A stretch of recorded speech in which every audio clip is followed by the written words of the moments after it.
Hey guys, thank you for clicking on this video. Today I want to share my color grading workflow. Let's get into it.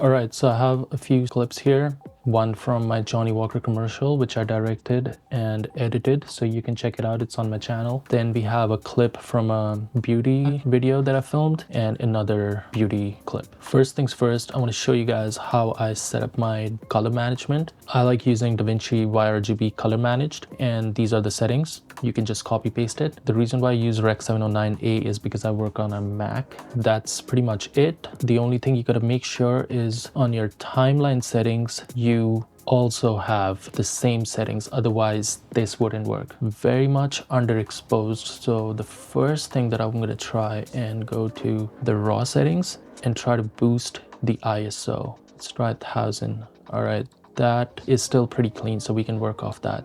All right, so my first node I'm gonna call exposure. For saturation, I'm going to show you a method that very few people talk about on YouTube. You go to saturation and color space and switch this to HSV, and then in your channels just use channel 2. This only controls saturation, and the reason why I like using saturation this way is because it doesn't affect everything. It just makes the colors deeper. It's hard to explain, but hopefully you can see it visually. Then finally I'll use 2 more nodes. I'll call this DCTL, and these DCTLs are from this amazing guy called Mononodes. He's got a YouTube channel. I'll link his channel in the description below. And lastly, we're gonna use Dehancer, maybe. I'm not 100% certain if this grade needs one, but we're just gonna add it just in case. Adjust the exposure. Let's turn that off and find a hero frame. So that's a good hero frame. Let's adjust exposure. I'm gonna lift my gamma up a touch. I'm gonna turn down the gain just a touch. Then I'm gonna go to my curves and then use editable splines.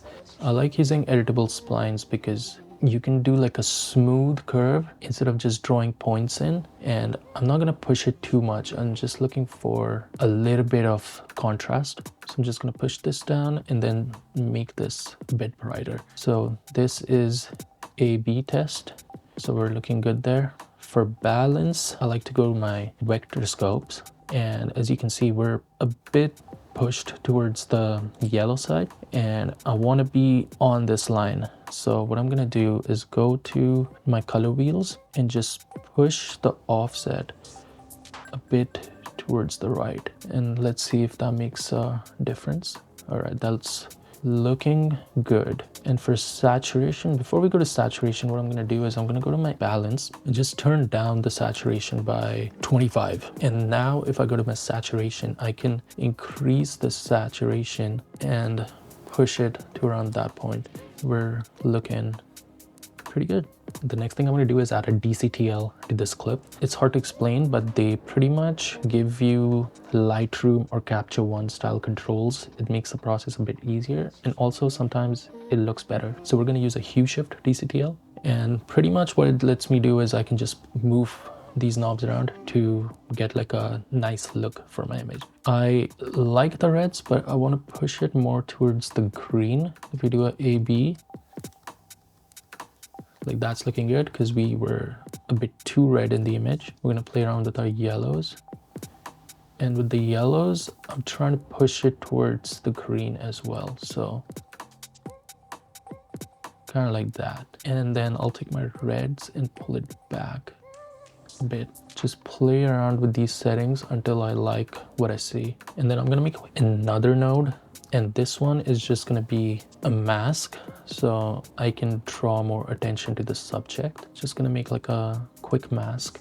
Make sure that the feather is as big as it can be. Invert it, then go to my thing here, turn it off so I can see clearly what's doing. And then I'll just bring the brightness down. Just that node alone draws your eye more towards what's happening. All right, so if I just turn all of these 5 nodes on and off, you can see that we've made a huge difference. Finally, what I'll do is I'll add like another sort of curve node here. Yeah, just make it a bit brighter, bring it down more. I'm going for a dark theme for this video. I don't want this frame to be high key. I'm going for a low key sort of vibe. Give it some push, and there we go. I'm actually also going to make the image a bit darker. So I'm going to go to my ISO and just turn it down to, let's see, 640, 800. That's good. And maybe just give it a touch more saturation. Before we move on to the next step, I would really appreciate if you can like and subscribe on this channel. Thank you.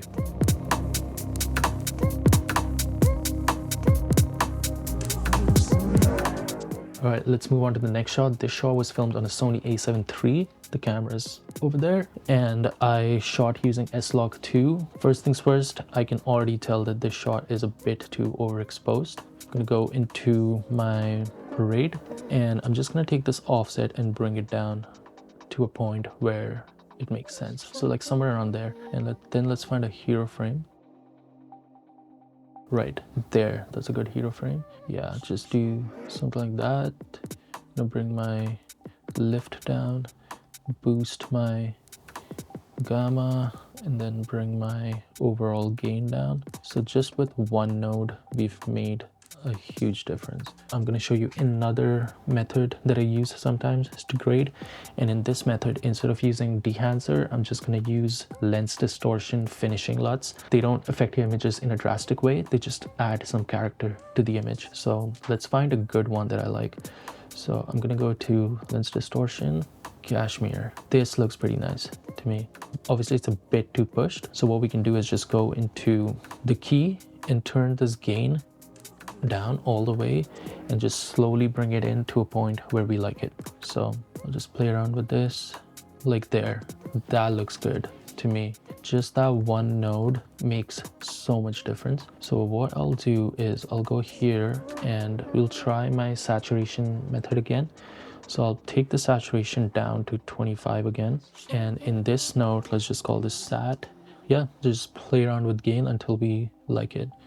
So I like it around there. The only other thing that I might do is just boost the skin tone a little bit because it seems kind of underexposed right now. So I'll just go to my log wheels and take the midtones up just a touch and do the opposite for this. All right, finally, the overall image is very bright and it's hard to focus on the subject, so I'll just do like a window, bring this into the shot, go a bit like that, bring this back, touch, invert the mask, turn the window off, and now we can just play around with how we want to make this image look. So just around there, like a slight vignette to the side, and we've already made like a huge difference. Your eyes are drawn to the subject. Yeah, this is a very stylized look. It might not be for everyone, but I hope you learned some techniques at least.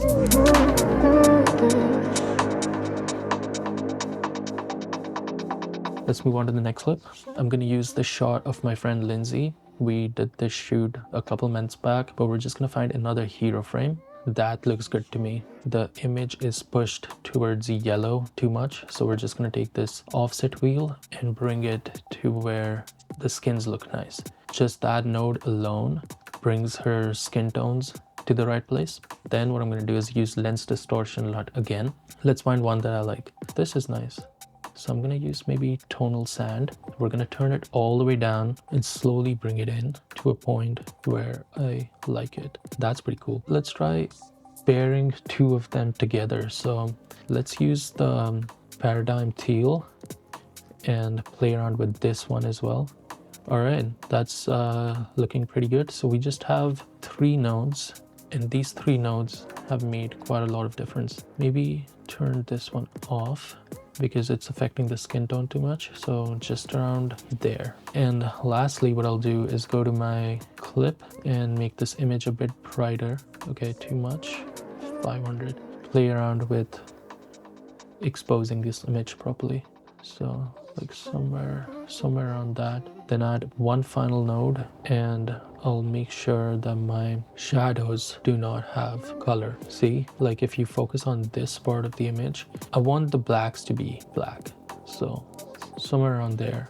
One thing maybe I'll do is just go into my gamma and push this towards the skin tone and overall color towards balanced. Well, if you want me to post more videos like this in the future, please let me know in the comments below, and make sure to subscribe on this channel so you don't miss any future videos. Thank you for watching. I'll see you guys in the next one.